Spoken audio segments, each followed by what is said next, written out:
Hi students, welcome to the channel rational rapo, जहां हम economics related content के बारे में बात करते हैं जो आपके एग्जाम की प्रिपरेशन में आपको मदद करती है। तो आज का टॉपिक क्या है? आज हम पढ़ने वाले हैं अनएम्प्लॉयमेंट के बारे में, अनएम्प्लॉयमेंट के टाइप्स के बारे में और कॉजेज ऑफ अनएम्प्लॉयमेंट। तो शुरू करते हैं। तो देखिए, पहली बात तो अनएम्प्लॉयमेंट क्या है? अगर हिंदी में बताया जाए तो अनएम्प्लॉयमेंट का मतलब होता है बेरोजगारी। अब बेरोजगारी, देखिए, अनएम्प्लॉयमेंट एक ऐसी सिचुएशन है कि जहाँ पे इंसान को काम ज़रूर करना है, जहाँ पे एक ऐसी सिचुएशन है कि 18 से 59 इयर्स तक की एज समझ लीजिए, इतनी वर्किंग एज वाले लोगों को काम करना है, वो विलिंग टू वर्क है, ठीक है, उनको काम करना है। हाँ, तो देखिए, विलिंग टू वर्क है प्रिवेलिंग वेजेस पे, ठीक है, प्रिवेलिंग वेजेस यानी जो वेज चल रहा है, जो वेज रेट चल रहा है, उस वेज रेट पे काम करने तैयार है लोग, लेकिन जॉब ही नहीं है। उस सिचुएशन को कहा जाता है अनएम्प्लॉयमेंट यानी बेरोजगारी। तो ये जानना ज़रूरी है कि अनएम्प्लॉयमेंट के जनरल टाइप्स क्या होते हैं। अगर आप अनएम्प्लॉयमेंट जानते हो तो देखिए, अनएम्प्लॉयमेंट में भी मैंने यहाँ अनएम्प्लॉयमेंट नहीं लिखा है, आप लिख सकते हो, मैं यहाँ लिख देती हूँ अनएम्प्लॉयमेंट। तो पहला जो है वो है इनवॉलेंट्री अनएम्प्लॉयमेंट। इनवॉलेंट्री का मतलब होता है, ये एक ऐसी सिचुएशन रहती है, ऐसा अनएम्प्लॉयमेंट रहता है कि जहाँ पे लोगों को काम ज़रूर करना है, प्रिवेलिंग वेज रेट पे काम करना है, लेकिन काम नहीं होता है। अब मैं आपको बताऊँ क्यों काम नहीं होता है। इसमें भी डिमांड और सप्लाई एक मेजर रोल प्ले करते हैं कि लेबर फोर्स का जो सप्लाई है वो बहुत ज़्यादा आ जाता है और उसकी डिमांड जो है वो इतनी नहीं होती। तो अगर लेबर फोर्स समझ लीजिए इतना है, इतने मार्केट में लोग हैं, ठीक है, लेबर वर्क फोर्स जिसे हम कहते हैं कि इतने लोग हैं, लेकिन इतने लोगों की ही ज़रूरत है। तो लेबर फोर्स सप्लाई इतना है, डिमांड इतनी है, तो इस बीच का जो फासला है ना, वो लोग बेरोजगार रह जाते, उन्हें हम इनवॉलेंट्री अनएम्प्लॉयमेंट कहते हैं, ठीक है, कि वो इनवॉलेंट्री अनएम्प्लॉयड है, कि खुद की मर्जी से बेरोजगार नहीं है, सिचुएशन की वजह से बेरोजगार है। दूसरा है वॉलेंट्री अनएम्प्लॉयमेंट। देखिए, वॉलेंट्री का इन जनरल मतलब होता है जब आप खुद से डिसीजन लेते हो, ठीक है, वॉलेंट्री बेसिस पे, दिस इज माय डिसीजन, कि ये मेरा डिसीजन है। तो वॉलेंट्री अनएम्प्लॉयमेंट ऐसी सिचुएशन होती है जहां इंसान बेरोजगार ज़रूर होता है, लेकिन वो अपनी मर्जी से बेरोजगार होता है। इसका ये मतलब है कि यार उनके पास काम करने के लिए काम है, ठीक है, जॉब अवेलेबल है, लेकिन वो करना नहीं चाहते। बहुत सारे रीजंस होते हैं कि उनको जॉब पसंद नहीं है, उनके लायक की जॉब नहीं है, या उनको कुछ और अपॉर्चुनिटी मिल गई। तो ऐसी चीज़ों की वजह से इस चीज़ को बोलते हैं वॉलेंट्री अनएम्प्लॉयमेंट, जहाँ जॉब रहती है पर करना नहीं होता है। देन तीसरा है अंडर एम्प्लॉयमेंट। अब आप कंफ्यूज ना हो, इसीलिए मैंने अंडर वर्ड को एक अलग कलर में लिखा है, और एम्प्लॉयमेंट तो यहाँ अन नहीं है, अंडर है, ठीक है। अंडर एम्प्लॉयमेंट का मतलब होता है कि इंसान काम कुछ और कर रहा है, वो काम ऐसा कर रहा है जिसमें उसकी यूटिलिटी जो है मैक्सिमाइज नहीं हो रही है। इन शॉर्ट कि उसकी जो कैपेसिटी है वो पूरी तरीके से यूटिलाइज नहीं हो रही है, जो उसकी काबिलियत है। फॉर एग्जांपल, एक भेलपुरी जो सड़क पे एक भेलपुरी बेच रहा है, बच्चा है, ठीक है, वो मैथ्स में बहुत अच्छा हो सकता है, ठीक है, और वो आगे कुछ और कर सकता है, लेकिन वो भेलपुरी बेच रहा है, तो क्या उसकी जो मैथ्स की कैपेसिटी है वो वहाँ भेलपुरी बेचते वक्त यूटिलाइज्ड होंगी? नहीं होंगी। तो वो इंसान वहाँ पे रोजगार पा रहा है भेल बेच के, लेकिन फिर भी वो अंडर एम्प्लॉयड रहेगा, क्योंकि उसकी पूरी काबिलियत का सही इस्तेमाल नहीं हो रहा है, ठीक है। एंड चौथा फुल एम्प्लॉयमेंट। ये तो क्लासिकल इकोनॉमिक्स का एक अजम्पशन है। फुल एम्प्लॉयमेंट का मतलब होता है कोई बेरोजगारी नहीं है, जितने लोग भी है सब एम्प्लॉयड है, सबको रोजगार है, और हर जो लेबर फोर्स है वो अपनी पूरी कैपेसिटी पे काम कर रहा है। इस चीज़ को बोलते हैं फुल एम्प्लॉयमेंट। लेकिन मैं आपको बता दूँ, ओके सॉरी, इसका तो इंक निकल गया है, कोई बात नहीं। फुल एम्प्लॉयमेंट जो है ना, एक हाइपोथेटिकल केस है, ठीक है, ये दरअसल होता नहीं है। आप कोई भी इकोनॉमी में जाओ, वहाँ के ज़ीरो अनएम्प्लॉयमेंट रहेगी, बेरोजगारी ज़ीरो नहीं तो 1% तो कहीं ना कहीं तो रहेगी। तो ये जो फुल एम्प्लॉयमेंट का केस है ये एक हाइपोथेटिकल केस है, ठीक है, ओके। तो अब देखो, अनएम्प्लॉयमेंट रूरल एरिया में अलग होती है और अर्बन एरिया में अलग होती है। मैं एक काम करती हूँ, ये तो बहुत क्लियर हो गया होगा, आई शुड रब दिस, मैं ये मिटा देती हूँ, सो अनएम्प्लॉयमेंट रूरल यानी देहाती इलाका, वो जो ज़्यादा डेवलप्ड ना हो, ठीक है, और अर्बन जैसे कि शहर और टाउन्स सिटीज़। सो रूरल में जो अनएम्प्लॉयमेंट बेरोज़गारी होती है वो दो टाइप की होती है, एक सीजनल और एक डिसगाइज्ड। सीजनल अनएम्प्लॉयमेंट एग्रीकल्चर में देखी जाती है। रूरल एरिया यानी गांव का इलाका, देहाती इलाका, जहाँ पे ना खेती बाड़ी ज़्यादा होती है। वहाँ पे होता क्या है कि फार्मर्स खेती बाड़ी पूरा साल तो नहीं करते, क्योंकि वो बारिश पे डिपेंड होते हैं कल्टीवेशन के लिए, इसीलिए 5 से 6 महीने तो वो अनएम्प्लॉयड या बेरोज़गार रहते हैं, है ना। तो उस बेरोज़गारी को हम अनएम्प्लॉयड सीजनल अनएम्प्लॉयमेंट कहते हैं, ठीक है। और गांव में सीजनल अनएम्प्लॉयमेंट सिर्फ एग्रीकल्चर से नहीं है, होता है ना सीज़न, किसी भी चीज़ का सीज़न नहीं रहता। फॉर एग्जांपल शादियों का हॉल है, ठीक है, अब शादियों का सीज़न गर्मियों में आएगा या दिसंबर के वक्त आएगा, उसके अलावा जो महीने बचते हैं वो सीजनल अनएम्प्लॉयमेंट हो जाती है जो शादियों के हॉल है उनके ओनर्स के लिए, है ना। टूरिज़्म है, टूरिज़्म में भी सीजनल अनएम्प्लॉयमेंट होता है, कब, जब गर्मी की छुट्टियां या वेकेशंस ना हो तब, तो ये सीज़न के हिसाब से रहता है, ठीक है। दूसरी बात है डिसगाइज्ड। अब इन जनरल डिसगाइज का मतलब होता है छुपा हुआ, जो दिखता नहीं है उसका मतलब होता है डिसगाइज्ड। तो डिसगाइज्ड अनएम्प्लॉयमेंट, अब देखिए रूरल एरिया में आपने देखा होगा, अगर आप गए होगे, विजिट किया होगा, तो खेती बाड़ी जब लोग करते हैं तो वो अपने बच्चों को ले आते हैं, बीवी को ले आते हैं, सब एक साथ खेती बाड़ी करते हैं, है ना।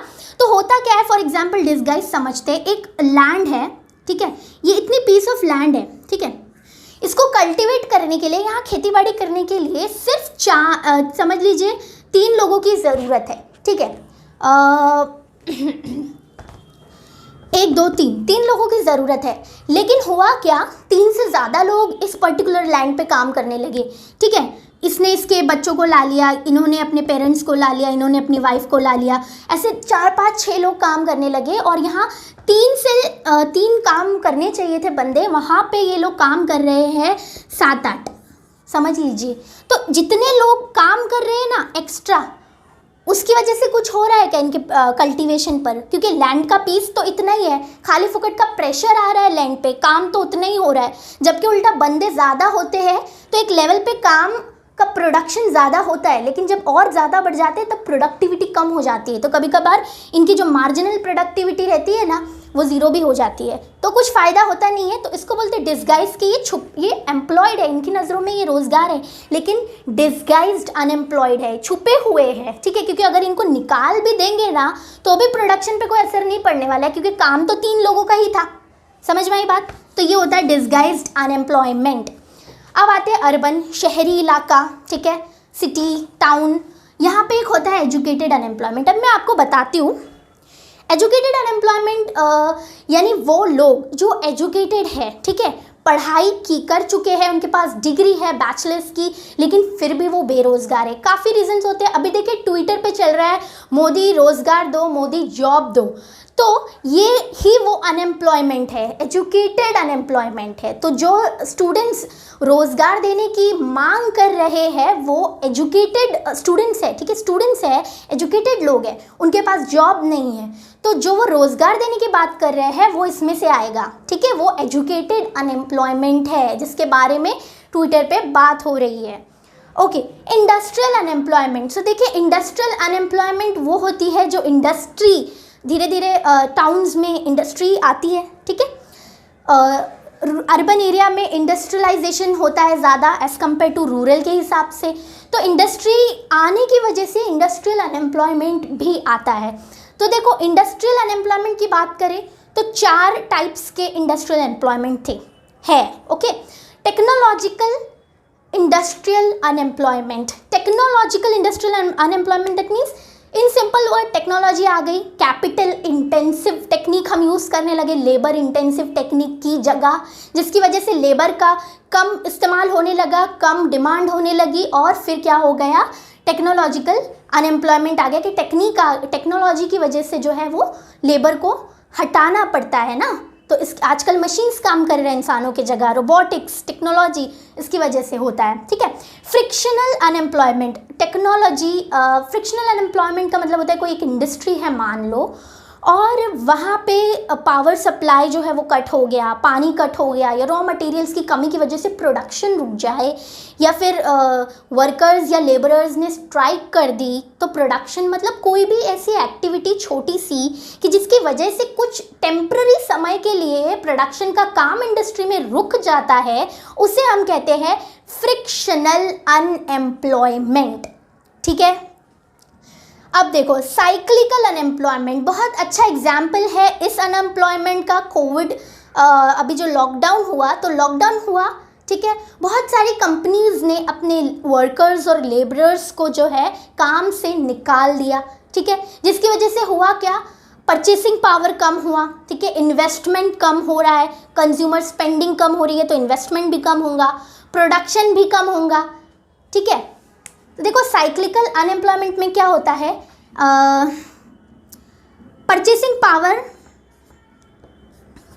कम हो रहा है, लोग कम खरीद रहे, कंज्यूमर स्पेंडिंग कम हो रही है, जिसकी वजह से होता क्या है, लो प्रोडक्शन, लो इन्वेस्टमेंट, ठीक है, low investment leads to low production. Low production हुआ तो क्या हो गया, आप कंपनी प्रोड्यूस ही ज़्यादा नहीं कर रही, तो क्या उसको वर्कर्स की ज़रूरत है, नहीं है, तो क्या करते हैं ये लोग, काम करने वाले जो लेबर्स होते हैं उनको निकाल देते हैं। यही हुआ लॉकडाउन में, ज़्यादा प्रोडक्शन की ज़रूरत नहीं थी, लोगों को निकालना पड़ा क्योंकि ऑपरेशनल कॉस्ट ज़्यादा हो गया था।